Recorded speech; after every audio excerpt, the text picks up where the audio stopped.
কয়জন মানুষ এই বাসার ভিতরে ঢুকছে, যে নতুন অ্যাপার্টমেন্টের মধ্যে ঢুকছে, ঢুকার পরে দেয় বাচ্চা পানির মধ্যে, বাচ্চার পানি ওই যে আপনার নতুন অ্যাপার্টমেন্ট করতেছে যে আছে না আপনার লিফটের নিচে হাউজের মধ্যে, রাউন্ডের মধ্যে ছিল। যখন রাউন্ডের মধ্যে পাইছে পাওয়ার বাচ্চার সাথে সাথে উঠেছে, বাচ্চার মুখের মধ্যে এতগুলো বিস্কিট ছিল, অনেকগুলো বিস্কিট ছিল, বিস্কিট ভাঙা মুখে যাতে দিয়ে রাখছিল। আর বাচ্চার অবস্থা এরকম ছিল মানে বলার মতো ছিল না। বাচ্চারা আমরা সবাই মিলে লগে লগে হসপিটালে পাঠাইছি, হসপিটালে পাঠার পরে হসপিটাল থেকে ফেরত দিয়ে দিছে। তারপরে আবার হসপিটাল পাঠিয়েছি, হ্যাঁ বলছে মেয়েরা করবে, ঠিক আছে, তো মেয়েরা বলে পুষ্পাটন করবে, বলছে আচ্ছা ঠিক আছে দেন। আমরা 2টা বাজে 2:45 বাজে হসপিটাল পাঠাইছি, আর আনি নেই। এই কিছুক্ষণ আগে মাগরিব আজানের সময় মেয়েটা আমরা আনছি, আমরা মাগরিব আজানের সময় আনছি। থানার থেকে বলছে আপনার সিসি ফুটেজটা দেন, আমরা সিসি ক্যামেরা আমরা দিয়ে দিছি। 4টা বাজে আমরা সিসি ক্যামেরা দিয়ে দিছি। বাইরেলা যখন বলছে আমরা পারবো না দেখতে, এটা বন্ধ, তখন আমরা বিশ্বাস করি নাই। আমরা নিজে খুললা সিসি ক্যামেরা দিয়ে দিছি, তাদেরকে উপরে বিশ্বাস করে আমরা দিছি সিসি ক্যামেরা, ঠিক আছে। সেই জায়গায় সিসি ক্যামেরা তারা এখন বলে, আমরা যখন বলছি মামলা নেন, তারা বলে মামলা নেওয়া যাবে না। কেন নেওয়া যাবে না? আপনাদের সিসি ক্যামেরা কিচ্ছু নাই।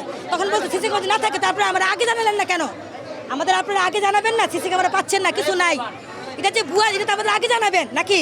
আমাদের লাশ এখন আমরা মাটি দিব, তাই গ্রামে না যাবো। এখন আপনারা বলেন নাই, তো আমাদের লাশ আমরা মাটি দিব না। আমরা বিচার চাই, কারণ এই বাচ্চারা তো কখন এই জায়গায় যাওয়ার মতো না। আমাদের মতো আমাদের 18, 19, 20 বছরের মানুষ আমরা যেতে পারবো না। এত অন্ধকার, এটার ভিতরে এত অন্ধকার, যাওয়ার মতো শক্তি নাই। আমরা কোন মেডিকেল? ঢাকা মেডিকেল নিয়ে গেছি, মৃত ঘোষণা করেছি। জি, গতকালকের কথা। থানা কালকে বলছে আজকে মামলা নিবে, তো যখন বলছে মামলা নিবে তখন আমরা সিসি ক্যামেরা দিয়ে দিচ্ছি। বিশ্বাস করে কেন? অবশ্যই আমাদের এলাকার মানুষ দেখতে পারে না, অবশ্যই তারা দেখতে পারবে, তাদের তো টেকনিক্যাল আছে। আমাদের গ্রামের বাচ্চাদের গ্রামের কুমিল্লা হোমনা থানা, আমরা সবাই হ্যাঁ যে জায়গায় তারা বলছে নিবে। যখন বলছে আমরা মামলা মেয়ের আমরা পুষ্পনম হয়ে গেছে, তারা বলতেছে এখন তো আর কি হবে, মাটি দিয়ে ফেলান। এটা কোনো যুক্তি আছে? আপনারা বলেন, এটা কোনো যুক্তি? তারা তো আমাদের আগে জানার দরকার ছিল, এটা হচ্ছে না, এটা আমাদের একটা কিছু করতে হবে। মেয়েটা তো এমনিতে যায় নাই। আর মেয়েটা যদি আলগোই ধরতো বা খারাপ জিনিস বর করতো, অবশ্যই গাড় ভেঙে ফেলাইতো, অবশ্যই হাত পা ভেঙে ফেলাইতো, অবশ্যই মেয়েটা পাগল হয়ে যেত, একটা কিছু হইতো। চোখের পলকের মধ্যে মেয়েটার পান ফেলাও দিলে মেয়েটার আমরা উঠাই আনলাম।